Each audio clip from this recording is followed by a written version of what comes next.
Okay, what do you get when you mix together a bunch of fossil fuel sponsors, politicians, News Corp, and Australia's richest woman all in a bush town near you? It's not a music festival because, well, you can't make money doing those anymore. It's called the Bush Summit and it's weird as hell. And if you live in one of these 6 towns, it's coming to you. The Bush Summit was started back in 2019 when News Corp decided to throw a shindig in New South Wales to supposedly spotlight regional issues. All the pollies turn up to this thing, from the PM and the opposition leader to the premiers, and then to lighten it up, they even throw in a couple of footy and cricket players, because why not? It's Australia. We love sport. And in 2023, they took the Bush Summit national. And over the years, the events have been sponsored by all the usual suspects of corporate Australia. You know, Woolies, whose practices, along with Coles, has been criticised for the way that they deal with farmers due to their ability to essentially set a sale price, whether the farmer likes it or not. Qantas, whose fares for flights to regional areas of the country could fund a small nation.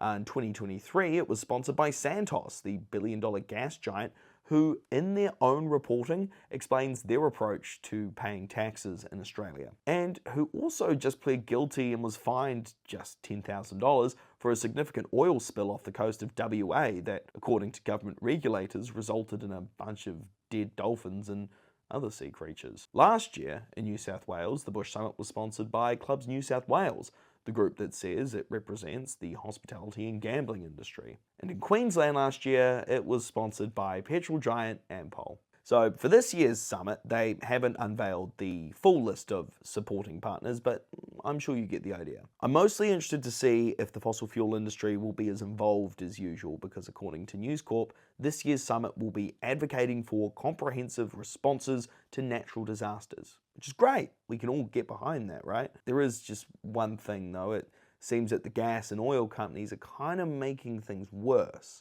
As former chief research scientist at the CSIRO, David Crowley, told me, these natural disasters are being exacerbated and made worse by climate change that's caused by emissions from fossil fuels. He said that it basically puts the weather on steroids, increasing the intensity and frequency of extremes in weather events, like flooding, cyclones, storms, and droughts, just to name a few, because a hotter planet means that there is more moisture in the air, and the more moisture, for starters, means that there are heavier rainfall events, while a hotter atmosphere can also shift the weather systems further south, which means less rain for many regions, especially in the winter and the spring, especially in the southern part of Australia. Meanwhile, the event's main sponsor, Gina Rinehart, through her companies of Hancock Prospecting and beef producer S. Kidman, has previously told the summit how much she wants to drill, baby, drill, and dig, baby, dig. Sounds good. This year apparently she'll be talking about the need to tackle issues important to the bush and to Australia's future. Not with ideologies or blurred vision, but the much needed truth, facts and rationale and 2020 vision. News Corp also say that the event will discuss solutions to the urban-rural divide that has continued to shortchange country communities. Which means what exactly?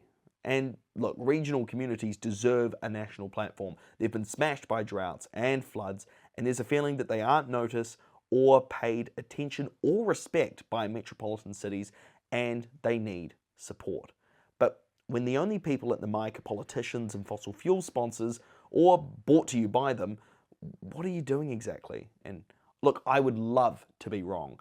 And if you live in one of these towns, you should go, ask some questions, and let me know how far you get, because ultimately, Australians deserve far more than a mining and fossil fuel funded TED Talk.